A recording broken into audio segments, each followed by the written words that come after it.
Hi அஸ்ஸலாமு அலைக்கும். Welcome to my channel crown paradise. இன்றைக்கி நம்ம சேனலில் மட்டன் கறி எப்படி பண்ணலாங்கிறத பார்த்துடலாம். அதாவது இறைச்சானம். ஒரு பாய் வீட்டில் இப்படி இறைச்சானம் எப்படி பண்ணுவாங்களோ, அதுவும் காரைக்காலில் எந்த ஸ்டைலில் நாங்கள் கறியானம் பண்ணுவோமோ, அதுதான் இன்றைக்கி உங்க கூட வீடியோவில் ஷேர் பண்ணுறேன். கண்டிப்பாக வீட்டில் நீங்களும் ட்ரை பண்ணி பாருங்கள். உங்களுக்கு ரொம்ப பிடிக்கும்.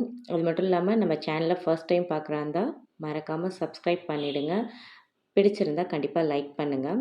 அப்புறம் ஃபேஸ்புக், இன்ஸ்டாகிராம்லேயும் எங்களோட ஃபாலோ பண்ணிக்கோங்க. வாங்க வீடியோக்குள்ளே போகலாம்.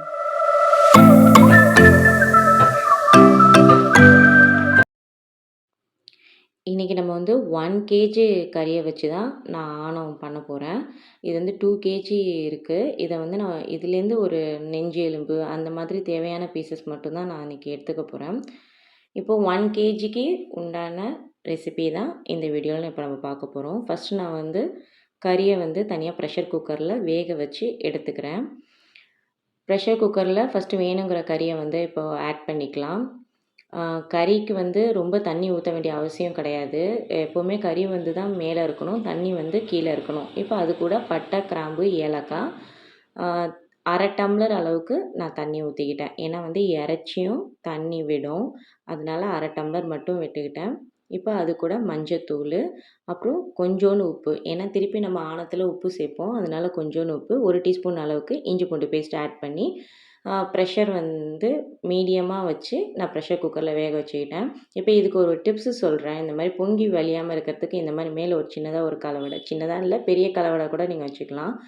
இப்போது விசில் வரும்போது அந்த பொங்கி வருது, இந்த கலவடை உள்ளாக்கே நின்றுக்கும், வெளியிலலாம் வலிஞ்சு ஊற்றாது. ஸோ இதை நீங்கள் ட்ரை பண்ணி பாருங்கள். தெரிஞ்சவங்களுக்கும் ஓகே, தெரியாதவங்களுக்கும் இது யூஸ்ஃபுல்லாக இருக்கும். இப்போ நான் எப்போவுமே மீடியம் ஃப்ளேமில் 10 to 15 மினிட்ஸ் கண்டிப்பாக நான் வேக வச்சுருவேன். விசில் கணக்கெலாம் கிடையாது. நான் எப்போதுமே டைம் கணக்கு தான் வச்சுக்குவேன் மட்டனுக்கு. நான் 15 மினிட்ஸ் வேக வச்சு நல்லா ப்ரெஷர் அடங்கினதுக்கப்புறம் எடுத்தோன்னே நல்லா வெந்துருச்சு. கறி வெந்திருக்குங்கிறது கறியோட முள் இருக்கு இல்லையா, அது கலர் மாறும். கலர் மாறுனுச்சுன்னா வெந்திருக்குன்னு அர்த்தம். இப்போ 3 டீஸ்பூன் அளவுக்கு எண்ணெய், அது 1 டீஸ்பூன் அளவுக்கு நெய் விட்டு பட்டை, கிராம்பு, ஏலக்காய், அதுக்கப்புறம் ஒரு பெரிய பல்லாரி வெங்காயம் பொடியாக கட் பண்ணி அது கூட ஒரு பச்சை மிளகாய் கீறாமல் போட்டு நல்லா வதக்கி எடுத்துக்கலாம். இப்போ வெங்காயம் வதங்கிறதுக்காக நான் உப்பு ஆட் பண்ணிக்கிட்டேன்.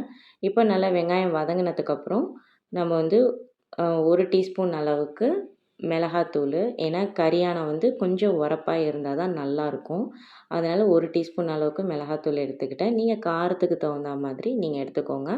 இப்போது 2 டீஸ்பூன் அளவுக்கு இஞ்சி பூண்டு பேஸ்ட்டு. நல்லா இஞ்சி பூண்டு பேஸ்ட்டு அடி பிடிக்காமல் நல்லா கிளறி விட்டு நல்லா எண்ணெய் நல்லா பிரிஞ்சு வந்ததுக்கப்புறம் 2 பழுத்த தக்காளியை பொடியாக கட் பண்ணி ஆட் பண்ணி அதுவும் நல்லா வதங்கணும்.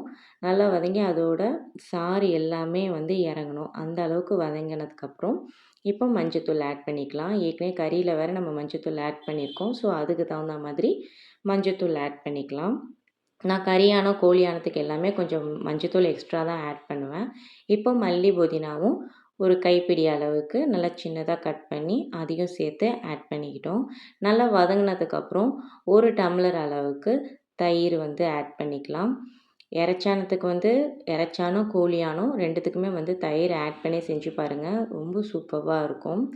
இப்போது 2 டீஸ்பூன் அளவுக்கு வெறும் மல்லித்தூள் நான் ஆட் பண்ணிக்கிட்டேன்.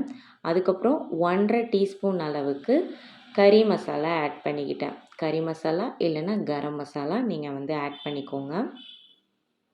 இப்போது நல்லா எண்ணெய் பிரிஞ்சு வந்ததுக்கப்புறம் இப்போ வேக வச்ச இறைச்சியை இது கூட நம்ம ஆட் பண்ணிக்கலாம். ஆட் பண்ணிவிட்டு இதுவும் நல்லா கொதிக்கணும். ஏன்னா இதோட மசாலாலாம் இப்போ இந்த இறைச்சியில் இறங்கணும் இல்லையா.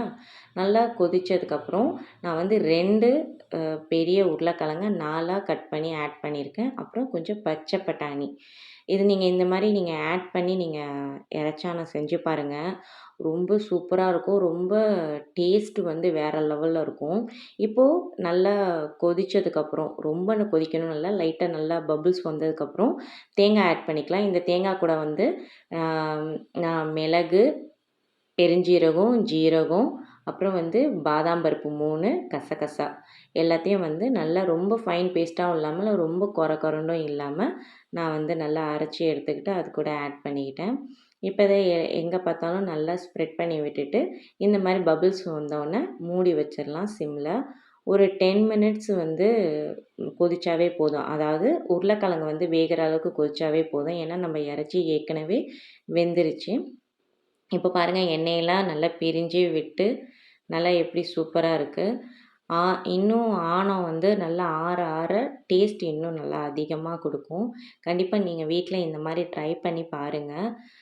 உங்களுக்கு ஒரு டிஃப்ரெண்ட்டான ஒரு டேஸ்ட் உங்களுக்கு கிடைக்கும். எங்கள் ஊர் ஸ்டைல் இதுதான். நாங்கள் எப்போதுமே வந்து இப்படி தான் நாங்கள் வந்து இறைச்சாணம் காய்ச்சுவோம். கோழியானமும் சரி அதுவும் இப்படி தான் காய்ச்சுவோம். ஸோ நீங்களும் ட்ரை பண்ணி பாருங்கள். நம்ம சேனலை ஃபஸ்ட் டைம் பார்க்குறாருந்தா மறக்காமல் சப்ஸ்கிரைப் பண்ணிவிடுங்க. பிடிச்சிருந்தா கண்டிப்பாக லைக் பண்ணுங்கள். மற்ற சோஷியல் மீடியாவில் ஃபேஸ்புக் அண்ட் இன்ஸ்டாகிராமில் எங்களை ஃபாலோ பண்ணிக்கோங்க. தேங்க்ஸ் ஃபார் வாட்சிங்.